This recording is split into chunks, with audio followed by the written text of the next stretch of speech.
If you've ever thought about painting your own wheels, or really any car part, I'm going to walk you through my process, exactly how I do it, for a lot of these builds that I've done, step by step. Can certainly save you a lot of money, so let's go ahead and get to it.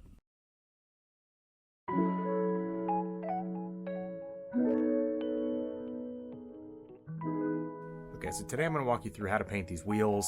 Really, this process works for a lot of different car parts. The materials and products you use might vary, so I'm going to do a series of videos that are all going to be part of this build. They'll kind of touch on different things from bumpers to wheels to skid plates, but we're going to start focusing on the wheels.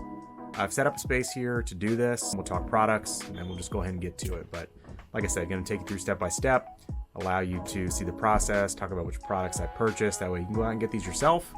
You can certainly modify and tweak this. I picked up a lot of this based on information that is out there on YouTube from a bunch of different videos I've watched. So I think everybody kind of wants to put their own process together at the end of the day. There may be some tweaks. If you have suggestions, things that you think I should do, steps I missed, any of that kind of stuff, leave it in the comments below. Would love to learn more as I continue to work on parts, but let me walk you through the setup. All right, so these are the wheels that we're going to paint. Right now they are gloss black. These are steel wheels, 5 of them. They are for the D1 build. The reason I have these in a gloss black and don't plan to use them in a gloss black is basically because I'm going with some pretty wide tires on the D1.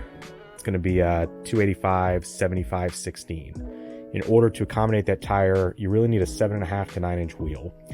Most of the wheels made in this Wolf style or kind of old Defender style that are already satin, which I actually have a pair of for the Range Rover Classic build, are 6.5 inches. I had the hardest time ever finding what these are, which is an 8-inch wheel in that finish. And so what I decided to do is pick these 8-inch wheels up. They were not expensive. That way we can just refinish them in the satin black. So that's the goal. I think that satin color is going to just go a lot better. I'm not a big gloss wheel person. If you watched all my other builds, L320 has satin black wheels. The 911 has a satin titanium. Not a big fan of gloss wheels. So we're going to get these done. And I could certainly take these to a powder coater in town, pay, I don't know, 100, 150 bucks a wheel. That said, there's 5 of them, so that does add up. Number 2, I didn't even pay that. I paid like half of that, frankly, for each wheel itself. So something about just paying twice the cost of the wheel to have them refinished bothers me. Number 3, as you guys know, I'm into DIY. I love doing things myself. So let me tell you about the products we're going to use for the process, and then we'll go ahead and jump in. Okay, so since these are already painted, there's not a lot of prep that we're going to do on these. Good thing about priming these, I don't know, sanding them. Everything I researched basically said you could do that, but mostly that was advised for wheels that have been driven on. These things are brand new. No one's ever driven on them. They don't have anything on them besides the factory finish. So we're just going to go straight on. The first thing you are going to want to do is clean them just to get rid of any oils or fingerprints or residue from the manufacturing process or what have you. So got some all-purpose cleaner here. This is actually Eraser. If you guys are familiar with that product from Seth's Garage. Spectacular all-around cleaner. Dries really easily. It's isopropyl alcohol based. Couple towels for that. Then we're going to hit everything with this paint. Now, this is based on a lot of research what I think is going to really make the difference here. So this is a high-performance enamel paint from Rust-Oleum Professional. You can get the stuff at Home Depot, Lowe's, hardware store, whatever. But we're going to do the high-performance enamel versus, say, just a regular old rattle can of black satin paint. This is a satin black color, so I got 3 cans of this to do 5 wheels. We'll see how coverage goes, but we're gonna do several coats with that. And then this is kind of the hidden gem. This Eastwood 2K clear coat is supposed to be really, really good. So this will be the first time using this stuff. This one is in a matte because I am going with the matte, satin black. Obviously it wouldn't make sense to put a gloss clear coat, but you want to do this to really protect the finish on these wheels. They're going to get brake dust, they're going to be washed, all that. I'm actually going to ceramic coat these as well with CSL and EXO once all this stuff is on and done. So this will have plenty of layers of, base coat, 2K, and then the ceramic coating. Now, what's unique about 2K is that this little red piece here goes in the bottom. You hit that on the table and it activates or catalyzes a process internal to the can that essentially recreates the clear coat you would get at a professional paint shop, like an auto body shop, in a can. It's quite expensive, but I mean, relative to getting these refinished, it's super cheap, but don't expect this to be $5. I think these cans are like for $15, $16 a piece, and you do need several to do the job. But that's it. So clean, paint, clear, and then of course we'll ceramic coat after that. But let's go ahead and jump into it. Now before I get started, just one more note. One of the most important things, cannot stress this enough, go slowly. Very light coats, very slow. I know it's going to be tempting just to like blast these and get all of it on there. And that's probably the number one mistake I see on a lot of people that DIY this, is just you've got to go super, super slow. You want to build the coats up. That is what is going to give it a really smooth finish. The 2K clear from Eastwood is known for flattening itself very, very effectively, so that's helpful. So again, the clear can be a little more wet, but just use a lot of coats. Do not rush this.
Okay, so quick update on these. It's looking really good. I don't know if you can pick that up on camera, but the finish is super, super consistent.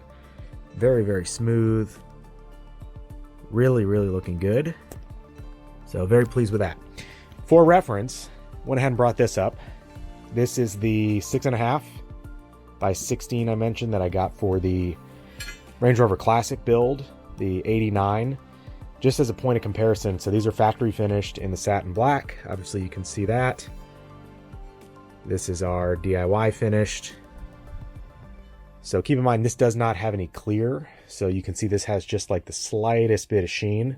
Obviously it's still satin, so it's nothing major, but obviously this one appears a little more dull. That's because we have not put the Eastman 2X matte clear coat on here yet. Need to get 2 more of these wheels done so I can do all the clear at once, because once you activate that 2-part system, you have to use it within like an hour.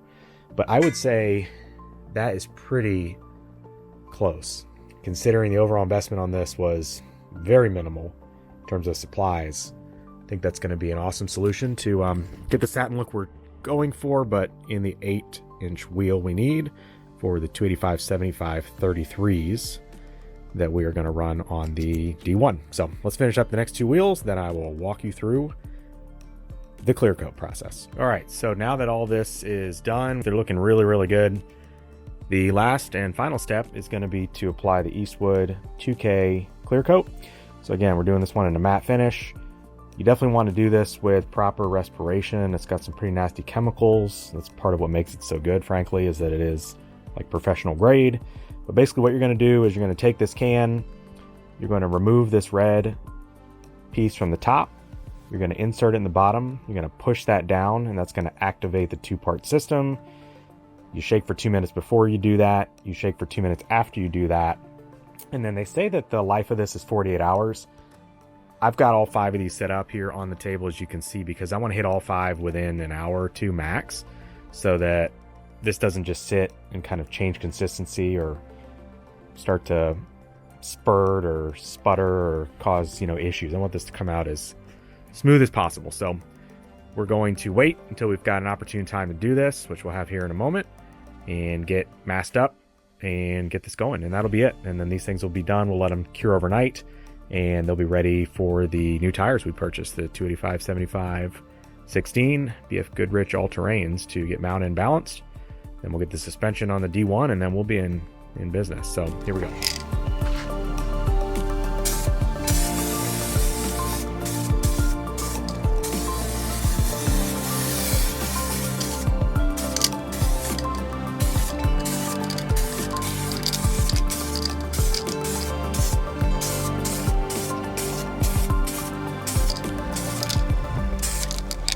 Okay, so a quick look at the finished product. I have been driving on these, so they're a little dirty, but you get the idea.